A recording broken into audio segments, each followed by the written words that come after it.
Okay. You're listening to Rocket Night.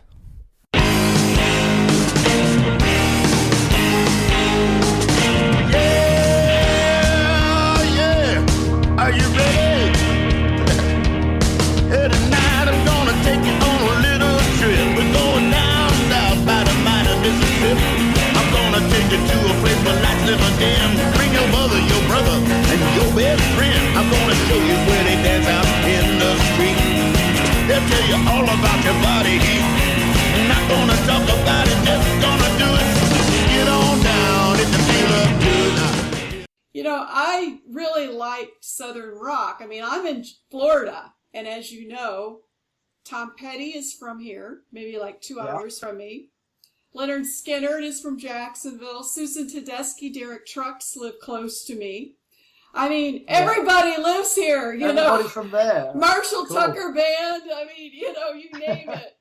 And when I first heard your album, I thought, these guys can't be Brits. They can't be Brits.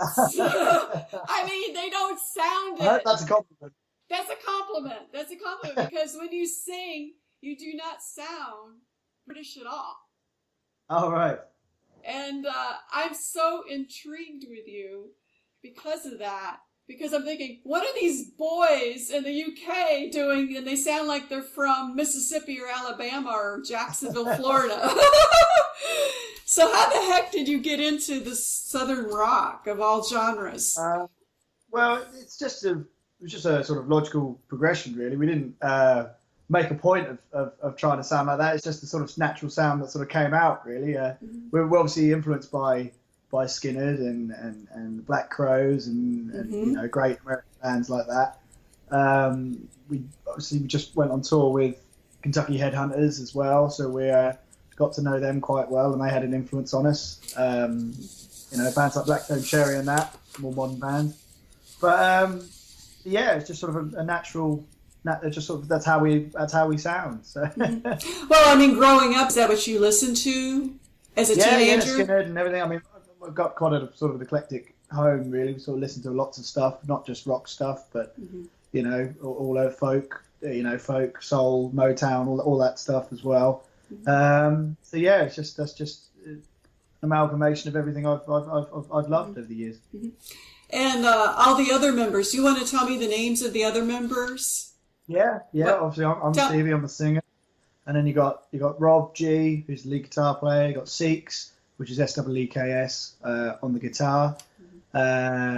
You got Bailey on the bass and George on the drums. So we're 5-piece. And I presume they've all been into the Southern rock thing for a while too. Yeah, we all like it. It's all part of what we do. I mean, Rob's a huge Lynyrd Skynyrd fan, and you know, a huge Led Zeppelin fan, and as are we all. And it's just sort of a binding thing that we all like, really. Actually, one of your songs really did sound kind of Zeppelin-ish. I don't know if you read my review or not, but trying to see which one. I have read it. I'm sure I can't quite remember. I've been this is the second interview I've done today, so I'm a bit...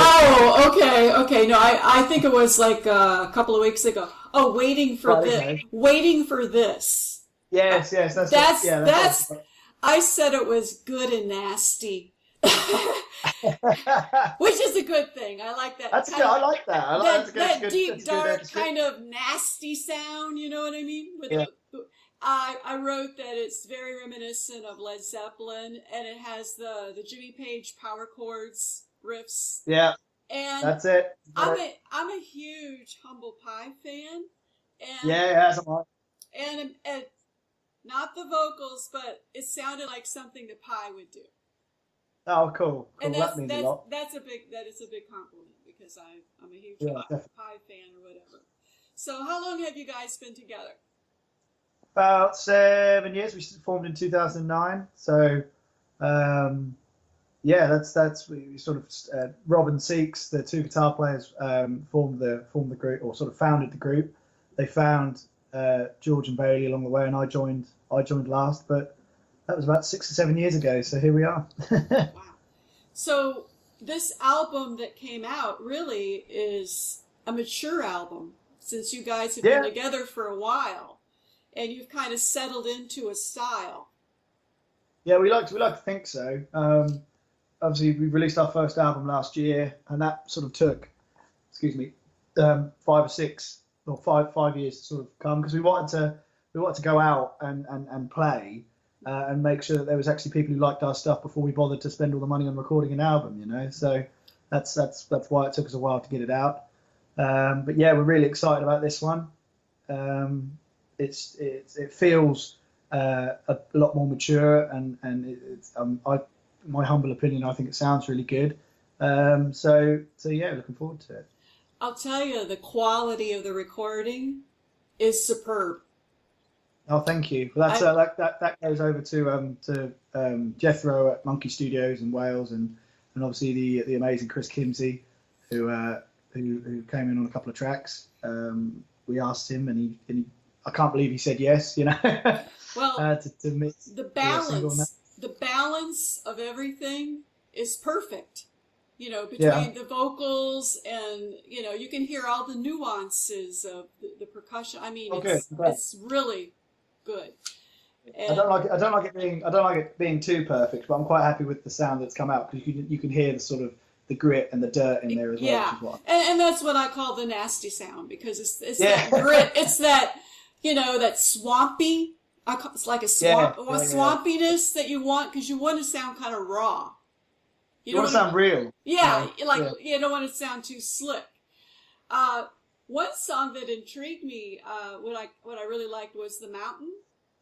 Oh, you like that one, do you? Yeah, because I mean, I'm an environmentalist, and so I appreciated that song because the sentiment. Yeah, I'm a big hippie, so I kind of wrote the lyrics to that, and I kind of wanted to show people that we're not all just sort of drinking and women and parties, and you know what I mean, kind of the standard rock thing. I wanted to do a song that had a bit more soul in it, and I'm glad you like it. So.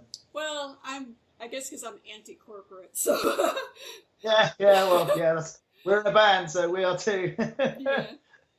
And here in the States, you would think that we would be into environmentalism, and actually, when I go over to Europe, I think you guys are ahead of us as far as alternative energy and recycling, believe it or not. So I really appreciated that a lot. Good, I'm glad. Glad to see. You're single, 99%. Yeah. I really, it's very Leonard Skinner-ish. I love it, and it's so humorous. It's really funny. Yeah, well, we try and be a bit sort of. I always just, when people say what kind of style are you, I always sort of say feel good rock, because that's what I want to be. I want people to feel good when we play our stuff. I'm not a brooding, moody person. I quite like to think I'm quite a happy-go-lucky chap, and that's I like a bit of humour in the song, but it is quite a subject is close to my heart, you know, about not knowing whether you want to take the jump or, you know, whatever. It's just you think you're sure, you just don't know. Hey, it's that 1%. That's the hang up. It's that 1%. Yeah, that 1% is definitely the hang up. You've got some real funky guitar grooves on Heartbreaker Soul Shaker. I really like that a lot. The bass line, definitely groovy. Yeah, well, that's right. Yeah. He's a good egg. Almost has an 80s sound. That one definitely. And I notice you write a lot about relationships, but they're kind of hopeful. Yeah. In a sense, except I think it was the first song. Where's the first song? One More Night. One More Night. Yeah. That's just sort of being thankful for your time, kind of looking back at it, trying to maintain, optimism and just think about the good times and not think about the bad ones, you know. So. Well, to me, it's about a broken relationship. I mean, when you're looking back, it's saying like, do you remember me in the summertime? Do you remember all the good times we had? Yeah, well, that's what I'm saying. Yeah, it's about questioning but it's ultimately about sort of trying to look back fondly. Because whenever you break up with someone, you always think, well, does she hear this song and think about me? Or, you know, I mean, it's like exactly. those little pangs or whatever. So you're going to be touring real soon, it looks like, in the UK.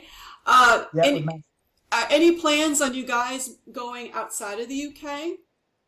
I really want to come to America personally because I've always wanted to. It's whether or not we get the money or the offers, really. And the visas. And the visas. And the visas, yeah. It's like $6,000 each or something ridiculous to come over. You know what? I cannot believe that it costs that much. I know. It's much a lot of money. That's a corporate thing. They're trying to keep the. That's it. There we go. We're back on the corporate thing again. Yeah, we don't want the competition over here. I guess. That's it. But no, yeah, I really want to. It's just again, it's whether all of the gods align and we can do it. So. You're listening to Rock at Night. Thanks for the intro melody. It's called Get On Down by Billy Bass Alford. Thanks.